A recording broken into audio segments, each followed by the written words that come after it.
ellos tenemos los compuestos moleculares y los compuestos iónicos. Los compuestos moleculares están formados por unidades discretas llamadas moléculas.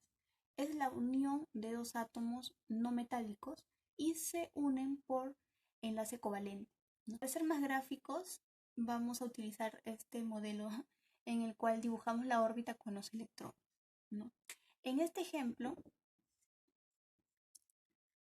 vamos a ver el CH4, ¿no? Son dos no metales, el carbono y el hidrógeno, ¿no? Un protón es el hidrógeno con un electrón, ¿no? Aquí están los 4 hidrógenos. Y el carbono va a ser expresado con sus dos órbitas, en las cuales en la primera están los 2 electrones y en la última órbita 4 electrones. Esta distribución de los electrones en órbita se va a ver más adelante. Entonces, al unirse por medio del enlace covalente, va a quedar una estructura parecida a este dibujo, ¿no? El electrón del hidrógeno estará aquí y el electrón del carbono estará aquí. Acá hay una compartición de electrones, como se pueden ver, y así sucesivamente, ¿no? Entonces, los compuestos moleculares se unen mediante enlace covalente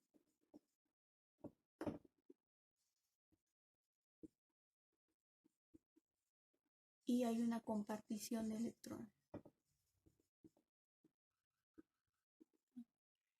En los compuestos iónicos se caracteriza por ser la unión de un metal y un no metal, ¿no?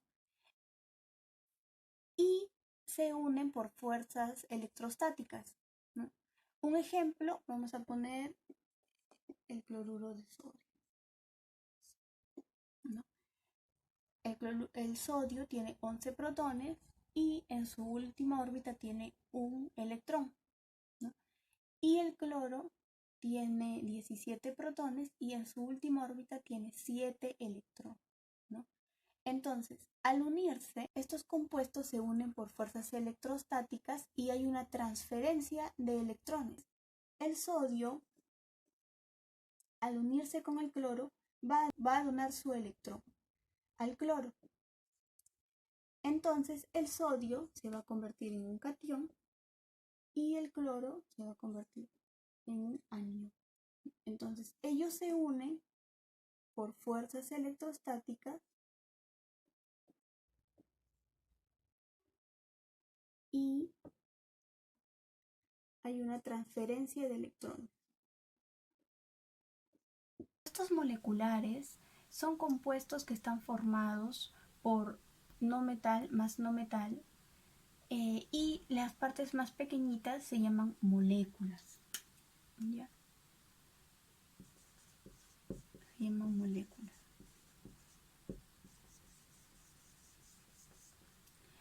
La unión de estos compuestos es por enlace covalente y se representan por una fórmula química, ¿no? Vamos a conocer dos tipos de fórmulas, que son las fórmulas empíricas que es la fórmula empírica y la fórmula molecular. La fórmula empírica es la fórmula más sencilla, ¿ya? Mientras que la fórmula molecular es la fórmula real. ¿Qué quiere decir? Si yo tengo estas tres moléculas, CH2O, C6H12O6, C2H4O2, este es el formaldehído, glucosa y ácido acético. Si yo tengo la glucosa, yo digo la fórmula real de la fórmula molecular de la glucosa es esta, C6H12O6, porque es su fórmula real. Pero la fórmula empírica de la glucosa es el CH2O. ¿Por qué? Porque, mire, si yo le saco sexta, te queda un carbono, sexta, 2 hidrógenos, sexta, un oxígeno. Entonces, esta es la fórmula más sencilla de la glucosa, ¿no? La fórmula empírica del ácido acético, ¿no? Si yo le saco mitad, un carbono de 4, mitad, 2 hidrógenos, de 2, mitad, un oxígeno. Entonces, la fórmula empírica del ácido acético es el CH2O, ¿no? Entonces, si me dicen que yo tengo una fórmula empírica que es CH2O, ¿no? Los múltiplos de esos átomos me van a dar distintas fórmulas moleculares. Ahora, para el formaldehído, la fórmula molecular del formaldehído es CH2O, pero también la fórmula empírica de CH2O es igual a la fórmula molecular, ¿no?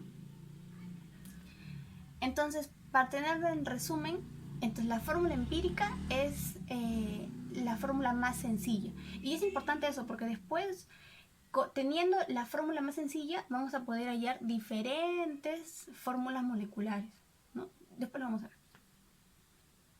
Bueno, por ejemplo, los compuestos moleculares los vamos a poder plasmar en diferentes fórmulas, ¿no? La fórmula empírica, que es la más sencilla, dijimos, la fórmula molecular, que es esta, y también una fórmula estructural. En la fórmula estructural yo me doy cuenta el carbono con cuántos hidrógenos está enlazado, si estos dos carbonos están unidos por un enlace simple, si el carbono está unido al oxígeno por un enlace doble, ¿no?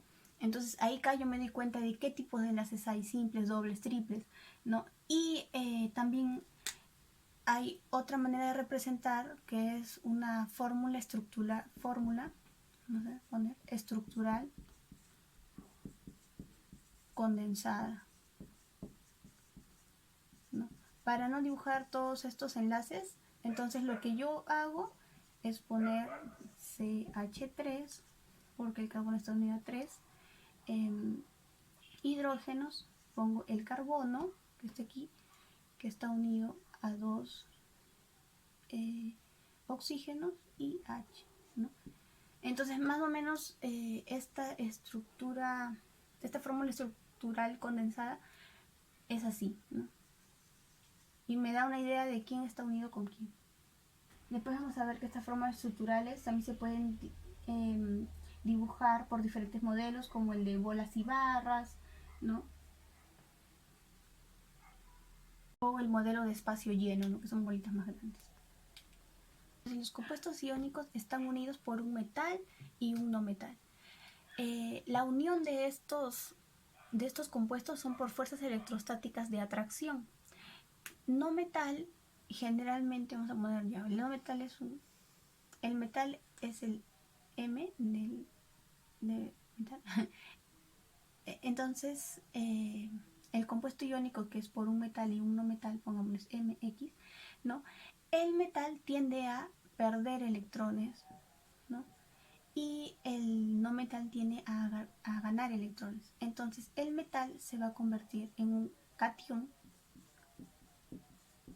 y el no metal en un anión. Estos compuestos iónicos generalmente son descritos por unidades fórmula. Entonces, una unidad fórmula es la agrupación más pequeña de iones eléctricamente neutra. Porque, por ejemplo, si tengo el sodio, el sodio pierde un electrón y el cloro gana uno. Entonces, si yo sumo estas cargas, más 1 menos 1, esto es igual a 0. Entonces, esto me dice que es eléctricamente neutro. Entonces, esta agrupación pequeñita es una unidad fórmula, ¿no? Entonces, si yo tengo, por ejemplo, el magnesio, cloro 2, entonces las cargas del magnesio es más 2, vamos que está en el grupo 2 de la tabla periódica, y el cloro es menos, ¿no? Entonces, yo tengo más 2 y 2 por menos 1, menos 2, y esto es igual a 0. Entonces, esta agrupación es la más pequeñita, ¿no? Eléctricamente neutra, entonces yo digo que esta es una unidad fórmula del compuesto iónico, ¿no? Y se llama, ¿no?, cloruro de magnesio.